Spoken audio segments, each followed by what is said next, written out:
Wholesome Joe. Welcome to my channel.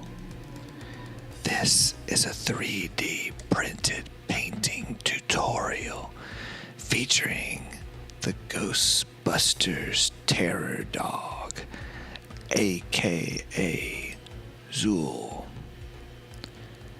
This video is best viewed while wearing headphones. Enjoy. First, you must print the terror dog on a 3D printer. I am using an Ender 3 Pro FDM printer, and I'm also using Inland Orange PLA Plus filament for this particular project. Once the print has finished, you must then remove it from the bed. I have a magnetic bed, so it is relatively easy to remove the print. All I need to do is flex the bed just a bit and the print will pop right off. Next, I need to remove the supports, and the supports can be tricky to remove sometimes, so you need to be careful when doing so, or you can damage parts of the model. In this particular case, I did get a little bit overzealous with the removal of the supports and ended up snapping one of the legs off on this terror dog. Now I have removed all of the supports and I have a finished model. If you notice, the terror dog's missing leg has already been reattached. I used some super glue in order to do this, as it is the best type of glue to use on PLA prints. As you can see here, I have reattached the foot with the super glue. You can see a seam. However, it is easy to repair using a Dremel tool, as you will see momentarily. You can use the Dremel tool to smooth out the seam in order to hide where I have repaired the foot of the terror dog.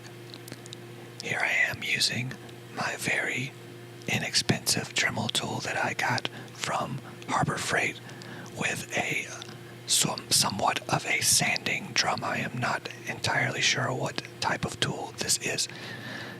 Moving on. Next, you will want to prime the model. I am using 2-in-1 Rust-Oleum filler and sandable primer. You can pick this up at any Walmart or home improvement store. You can also use automotive filler primer or just automotive primer in general, and those will do just as well. I just happen to have filler primer, and I like how it hides the print lines. I usually do 2 or 3 coats until I can no longer see the bright colored orange filament underneath.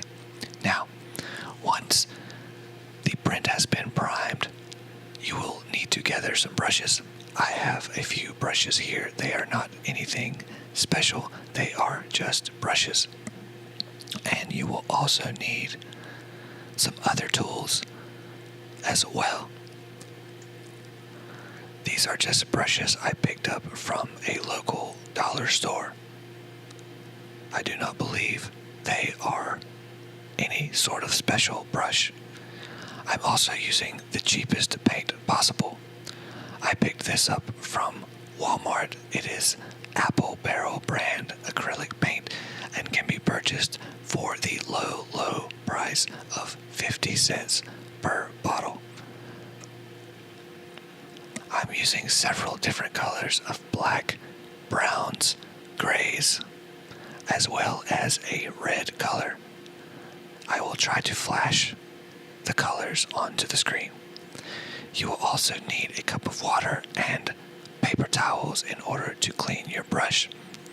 Now, I'm going to start with a solid coat of black as I squirt the paint onto my very professional paint palette, which is a frozen pizza box, because I was hungry last night before I started making this video.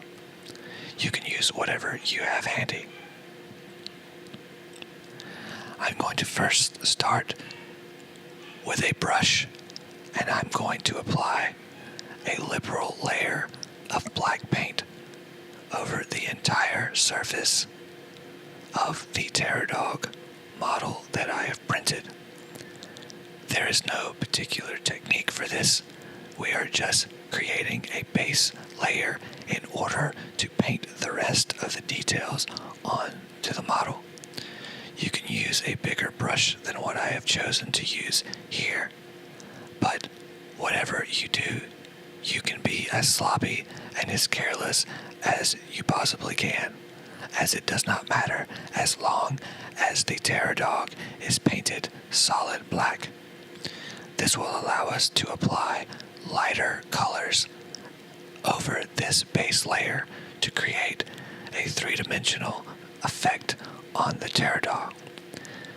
Next, I'm using a color called Pavement. This will be the second base coat which I will paint over the black layer. Pavement is a sort of bluish gray color which I thought matched very well to the skin tone of the Terror Dog seen in the original Ghostbusters film. You will use the same technique to completely cover the Terror Dog head to toe in this pavement paint. If you miss a spot, that's okay, because we can go back and fix it later. So don't worry if you miss a spot or two. It is sort of difficult to see sometimes, but we can fix it later. It's totally fine. Next, once that layer has dried, I will start adding details. I'm using more apple barrel paint, a light gray color, and a lighter brown, and a darker gray.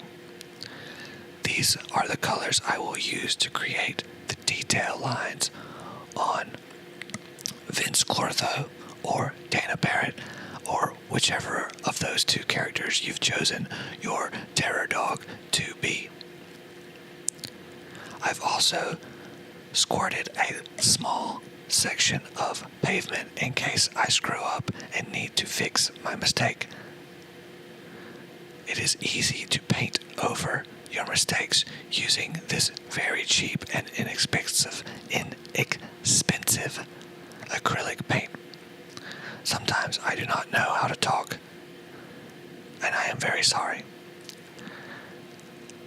Now we will start to paint, and it is always good to have a reference photo so that you have a good idea of what you are going for. In this case, I want to recreate the look of the Terror Dog as it had in the Ghostbusters film, which was a very dark, grimy, grayish, green, brown color. And I am going to try to recreate this here. I am not a professional painter by any stretch of the imagination. In fact, I am probably one of the worst painters that has ever painted. But I will do my best. If I can do this, so can you. Now you will notice that I'm adding streaks of gray and brown, and I'm mixing those together and creating the shadows and the shades and getting into the creases of the neck of the Terror Dog in order to recreate the shadows of the wrinkles, because Terror Dogs are very wrinkly creatures, and we must paint it in such a way that we can see all the glorious wrinkles in the Terror Dog.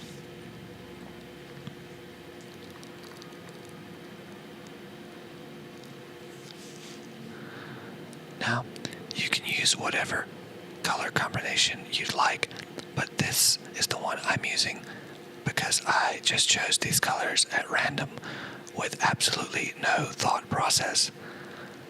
I am using browns blacks and grays to give him a slightly grungy look. If I happen to mess up, which I will probably do, I can just go back over it with some more pavement and fix it right up. You can keep doing this until you get something that looks good to you. I will continue to keep painting until I've reached a point in which I am happy with how the terror dog looks. Just a little gray right there, a little more gray, and then a little bit of black just to smooth it out. As you can see, the shadows are starting to form on the neck. You don't have to worry too much about anything. You just paint, and everything will fall into place. That kind of looks like tiger stripes, but I'm not going to leave it as tiger stripes. I'm going to apply some brown, and I'm going to mix it together, and I'm going to smooth it out so that it blends in to the skin of the terror dog. This is not the first time I have painted a terror dog. I printed a terror dog before. It was much smaller than this one.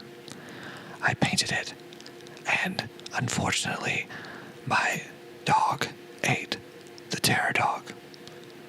So I decided to print another one. This one is much larger, and I decided it would be a good idea to show you the process of which I painted the terror dog.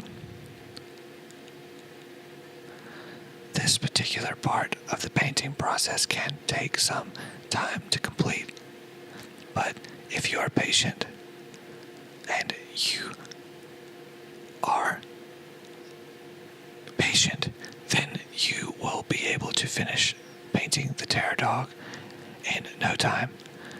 Take your time and don't worry too much about trying to make it look perfect, because let's face it, the terror dogs are not attractive creatures. Here I am again applying more layers of gray. It may take several passes before you get to the final result of which you are happy with.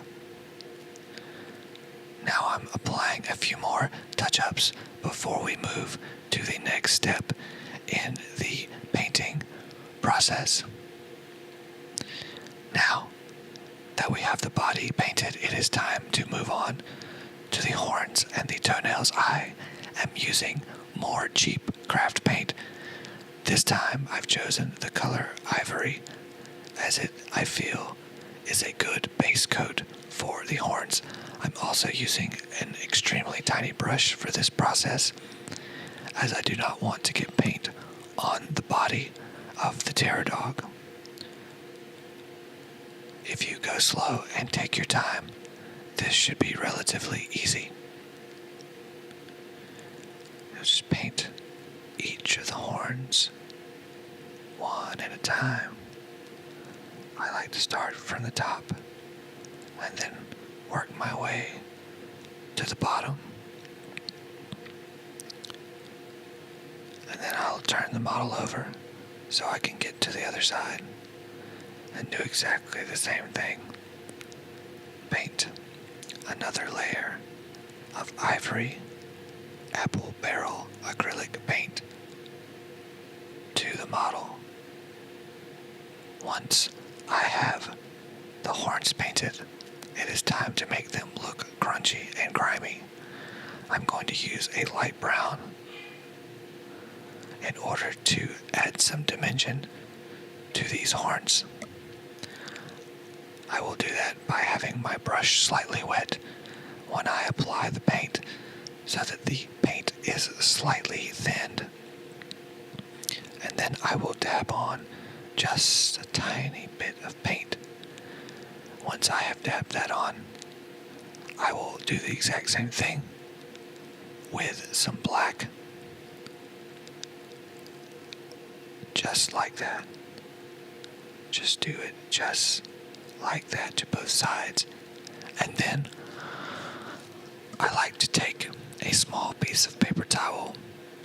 Sometimes I will dampen it and then use that to blot the colors so that they blend together, which will provide a more dull finish to the hoofs, or to the horns rather,